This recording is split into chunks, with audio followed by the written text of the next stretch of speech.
Lady అఘోరిని పోలీసులు అష్టదిగ్బంధనం చేస్తున్నారు. రంగారెడ్డి జిల్లా మోకిల పోలీస్ స్టేషన్లో నమోదైన కేసులో అఘోరి శ్రీనివాస్ ప్రస్తుతం చంచల్గూడ జైల్లో ఉన్నారు. ఇటీవలే బెయిల్ పిటిషన్ దాఖలు చేశారు. వారంలో బెయిల్పై బయటికి వస్తారని భావిస్తున్న అఘోరికి మరో షాక్ తగిలింది. కరీంనగర్ జిల్లా కొత్తపల్లి పోలీస్ స్టేషన్లో అఘోరిపై రేప్ కేసు నమోదైంది.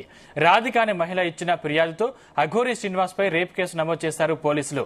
సనాతన ధర్మం పేరుతో బాధితురాల్ని ఫోన్లో పరిచయం పెంచుకున్న అఘోరి శ్రీనివాస్ కొత్తపల్లి కెనాల్ వద్ద మహిళతో అసభ్యంగా ప్రవర్తించాడు. బలవంతంగా కొండగట్టు తీసుకెళ్లి మెడకు తాళి కట్టి అత్యాచార యత్నం చేయబోయాడు. తర్వాత బాధితురాల్ని బెదిరించి 3 లక్షలు అకౌంట్ కి ట్రాన్స్ఫర్ చేయించుకున్నాడు అఘోరి శ్రీనివాస్. రాసలీలల అంశం బయటికి చెబితే చంపేస్తానంటూ బాధితురాల్ని బెదిరించాడని ఎఫ్ఐఆర్ లో పేర్కొన్నారు పోలీసులు.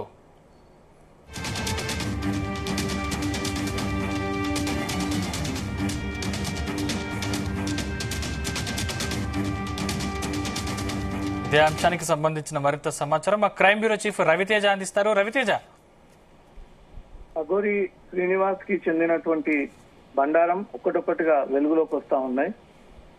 ప్రస్తుతం చెంచల్గూడ జైలు రిమాండ్ ఖైదీలో ఉన్నటువంటి అఘోరి శ్రీనివాస్ ఈ మోకిలా కేసుకి సంబంధించి ఇప్పటికే రిమాండ్ రిపోర్ట్ తయారు చేసి ఈ విషయాలన్నీ కూడా పోలీసులు కోర్టులో దాఖలు చేయడం జరిగింది. ఈ తరుణంలోనే మళ్ళీ మొదటి భార్య అంటూ కూడా ఏదైతే ముందుగా తెరపైకి వచ్చి ఆ మొదటి భార్య ఉమెన్ కమిషన్ కి ఫిర్యాదు చేయడము, అనేక మహిళా సంఘాలని కలుపుకొని తను ఇచ్చినటువంటి ఫిర్యాదు పైన ఈసారి ఏకంగా తను 28/4/2025లో కొత్తపల్లి కరీంనగర్ జిల్లాకి చెందినటువంటి కొత్తపల్లి పోలీస్ స్టేషన్ లో తను ఒక ఫిర్యాదు అందించడం జరిగింది. తనను అఘోరి శ్రీనివాస్ ఫోన్ ద్వారా పరిచయం అయ్యి కొత్తపల్లి కెనాల్ వద్ద తనను సనాతన ధర్మం పేరుతో పిలిపించి తనపై అసభ్యంగా ప్రవర్తించాడని, తన పట్ల అనుచితంగా వ్యవహరించాడని, తన అనుమతి లేకుండా ఇష్టానుసారంగా ఒంటిపై చేతులు వేసి తనను తీవ్రంగా అగౌరవపరిచారంటూ కూడా బాధితురాలు ఇచ్చినటువంటి ఫిర్యాదు పైన పోలీసులు రేప్ అటెంప్ట్ కేసు నమోదు చేసి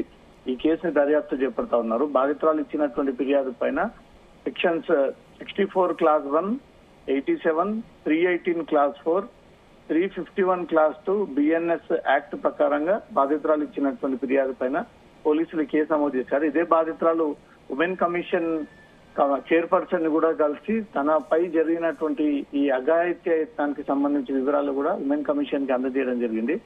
తను ఎక్కడ పరిచయం అయ్యారు ఏంటి అని ఒక వివరాలు కూడా ఆ కంప్లైంట్ లో మెన్షన్ చేయడం జరిగింది. పోలీసులు జరిపినటువంటి ఇన్వెస్టిగేషన్ లో ఈ అఘోరి శ్రీనివాస్ చాలా రోజులుగా సోషల్ మీడియా ప్లాట్ఫామ్స్ ద్వారా తను ఒక పవర్ఫుల్ అఘోరినట్టు కూడా ప్రచారం చేసుకోవడంతో బాధితులు తన కాంటాక్ట్ నెంబర్ తీసుకొని టచ్ లోకి వెళ్లిన తర్వాత ఎవరిని ఏ రకంగా ఉపయోగించుకోవాలంటూ కూడా ఒక ప్లానింగ్ ప్రకారంగానే అఘోరి శ్రీనివాస్ మహిళల పట్ల మిస్బిహేవ్ చేస్తా ఉన్నాడనే ఒక అంశం మరొకటి వెలుగులోకి వచ్చింది.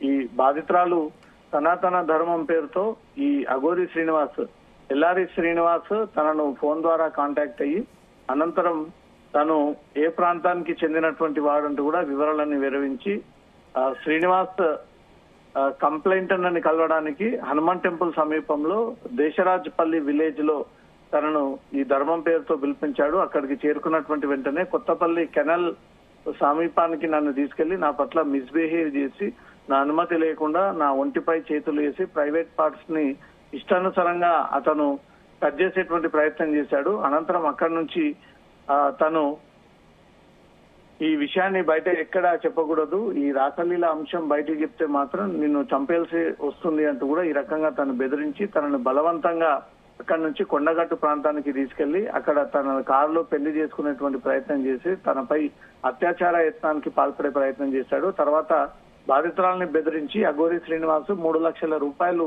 తన అకౌంట్ కి ట్రాన్స్ఫర్ చేసుకున్నట్టుగా కూడా ప్రాథమికంగా పోలీసుల ఎంక్వైరీలో ఈ అంశాలన్నీ కూడా వెలుగులోకి వచ్చాయి. ఇక్కడ సినీ ప్రొడ్యూసర్ దగ్గర నుంచి 15 లక్షలు కాజేసేటువంటి ప్రయత్నం చేయడము, దాంట్లో 10 లక్షల రూపాయలు ఇప్పటికే అకౌంట్ లో వేసుకొని ఆ బాధితురాలని మోసగించడము. రెండోది ఈ రేప్ విక్టిమ్ అటెంప్ట్ గురైనటువంటి బాధితురాలు కూడా 3 లక్షల రూపాయలు తన దగ్గర నుంచి బలవంతంగా అకౌంట్ లకి ట్రాన్స్ఫర్ చేయించుకొని తన పట్ల అసభ్యంగా బిహేవ్ చేసి నన్ను రేప్ చేయబోయాడు అంటూ కూడా కొత్తపల్లి పోలీస్ స్టేషన్ ఇచ్చినటువంటి ఫిర్యాదు పైన పోలీసులు కేసు నమోదు చేశారు. ఇప్పుడు చెంచల్గూడ జైల్లో ఉన్నటువంటి అఘోరి శ్రీనివాస్ మోకిల్లా పోలీస్ స్టేషన్ కి సంబంధించినటువంటి కేసులో ఒకవేళ అతనికి బెయిల్ లభిస్తే ఇమీడియట్ గా అతని పీటీ వారెంట్ పైన కరీంనగర్ పోలీస్ స్టేషన్ కి తీసుకెళ్లేటువంటి అవకాశం ఉంది.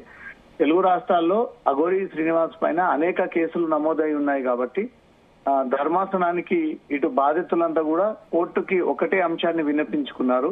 అతను చెంచల్గూడ జైల్లోనే ఉండనివ్వండి, అన్ని కేసులు కలిపి అక్కడే విచారించి అదే జైల్లో అతను అండర్ ట్రయల్ ఖైదీగా పెట్టి ఆ తర్వాత ఈ కేసు ప్రూవ్ అయిన తర్వాత అతనికి ఉరిశిక్ష వేయాలంటూ మాత్రం ఈ బాధితులందరి యొక్క కోరిక మేరకు కోర్టు దీనికి అంగీకరించినట్టుగా తెలుస్తుంది. ఇటు కరీంనగర్ లో ఒక కేసు, షామీర్పేట్ లో ఒక కేసు, మోకిలాలో ఒక కేసు, ఆంధ్రప్రదేశ్ లో 2 కేసులు, ఈ దర్గా విషయంలో వేములవాడలో మరో కేసు, వరుసగా ఈ అఘోరి పేరుతో రోడ్డుపైకి వచ్చి హంగామా క్రియేట్ చేసి పోలీసు విధులని ఆటంకం కల్పించడము, పబ్లిక్ ని పానిక్ కి క్రియేట్ చేయడము, పబ్లిక్ పైన దాడులు చేయడము, తన వెంట వస్తున్నటువంటి వారిని రోడ్డు మీద ఆపి మరీ త్రిశూలంతో దాడి చేయడము, వెంట ఉన్నటువంటి ఇతర ఆయుధాలని ప్రయోగించడము, తన దగ్గర గన్నులున్నాయి, కత్తులున్నాయి అంటూ కూడా వరుసగా ఈ బెదిరింపులకు పాల్పడుతూ ఎక్స్ట్రాషన్ కి పాల్పడుతున్నటువంటి ఈ అఘోరి శ్రీనివాస్ ని ఎట్టి పరిస్థితుల్లో జైల్లో నుంచి బయటికి రాకుండా అన్ని కోర్టులలో బాధితులను ఒకే అంశం పైన ప్రస్తావనకి తీసుకొచ్చి చెంచల్గూడ జైల్లో నుంచి అఘోరిని బయటికి రాకుండా ఈ అన్ని కేసులలో కూడా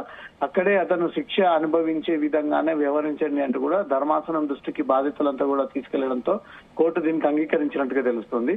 దాంతో పాటు ఈ అఘోరి తరపున ఎవరు కూడా న్యాయవాదులు ముందుకొచ్చి ఆ కేసు సపోర్టెడ్ గా ఆ కేసుని వాదనలు వినిపించకుండా బెయిల్ పిటిషన్ దాఖలు చేయకుండా ఈ బార్ అసోసియేషన్ న్యాయవాదులందరూ కూడా ఏకగ్రీవ ఒక నిర్ణయాన్ని తీసుకొని ఇలాంటి వ్యక్తులు బెయిల్ ఇచ్చి బయటికి తీసుకొస్తే సొసైటీలో ఉన్నటువంటి తమ పిల్లలకు రక్షణ లేకుండా పోతుంది. ముఖ్యంగా ఆడపిల్లలు స్వేచ్ఛగా సొసైటీలో బతకలేరేమో అన్న ఒక ఆలోచనతో బార్ అసోసియేషన్ కూడా ఒక నిర్ణయాన్ని తీసుకుని అఘోరి తరపున ఏ ఒక్క న్యాయవాది ముందుకొచ్చి ఆ కేసుని వాదించకూడదు, ఆ కేసు ఫైల్ ని టుకప్ చేయకూడదు అని నిర్ణయాన్ని తీసుకొని ఎన్ని రోజులైనా సరే చెంచల్గూడ జైల్లోనే ఉండాలి, చివరికి ఉరిశిక్ష పడేంత వరకు, లైఫ్ పడేంత వరకు కూడా అఘోరి కేసు ఎవరు వాదించకూడదు అంటూ కూడా బార్ అసోసియేషన్ ఈ నిర్ణయాన్ని తీసుకున్నట్టుగా తెలుస్తోంది.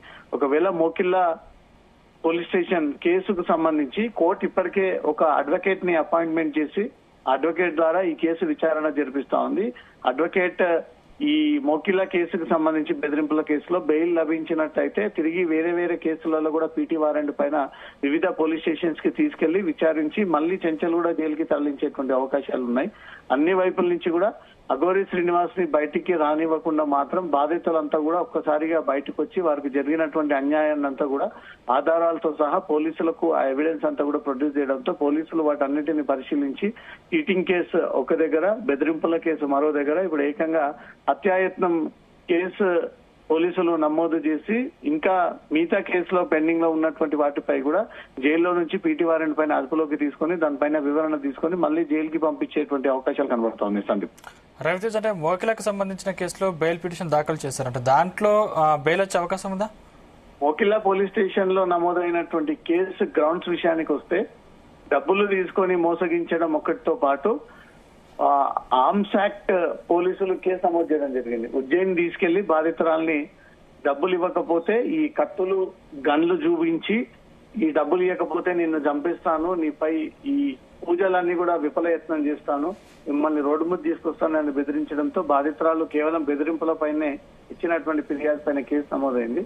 ఇప్పుడు ఏకంగా ఒక బాధితురాల్ని ఫోన్ ద్వారా కాంటాక్ట్ లోకి తీసుకొచ్చి అనంతరం సనాతన ధర్మం పేరుతో ఆ కెనాల్ ప్రాంతానికి తీసుకెళ్లి ఎవరు లేనటువంటి చీకటి ప్రాంతానికి తీసుకెళ్లి తను అసభ్యంగా బిహేవ్ చేయడము, తన అనుమతి లేకుండా ఒంటిపైన చేతులు వేయడము, ఎక్కడ పడితే అక్కడ మహిళను ఇబ్బందికి గురి చేయడము, అనంతరం అదే కారులో మళ్ళీ బలవంతంగా తీసుకెళ్లి పెళ్లి చేసుకునేటువంటి ప్రయత్నం చేయడము, అనంతరం మళ్ళీ హత్యాయత్నం చేసి తనపై రేప్ అటెంప్ట్ కి ప్రయత్నం చేశాడు. తర్వాత మళ్ళీ డబ్బులు బెదిరించసాగాడు, 3 లక్షలు తన అకౌంట్ కి ట్రాన్స్ఫర్ చేయించుకున్నాడు అఘోరి శ్రీనివాస్ అంటూ కూడా బాధితురాలు చాలా క్లియర్ గా వివరాలు ఆధారాలతో సహా కొత్తపల్లి పోలీసులకు ఫిర్యాదు చేయడంతో పోలీసులు అన్ని కోణాల్లో ఈ కేసుని పరిశీలించి బాధితురాలు యొక్క స్టేట్మెంట్ రికార్డ్ చేసుకుని తన దగ్గర ఉన్నటువంటి ఆధారాలన్నీ పరిశీలించిన తర్వాత నిజంగానే 3 లక్షల రూపాయలు అకౌంట్ లోకి ట్రాన్స్ఫర్ చేసుకోవడము, ఈ బాధితురాలి పట్ల అనుచితంగా, అసభ్యకరంగా, చెప్పుకోలేనటువంటి విధంగా ఈ కెనాల్ ప్రాంతానికి తీసుకెళ్లి ఈ లైంగిక దాడికి పాల్పడేటువంటి ప్రయత్నం చేశాడన్నట్టుగా కూడా పోలీసుల ఎంక్వైరీలో బయటపడడంతో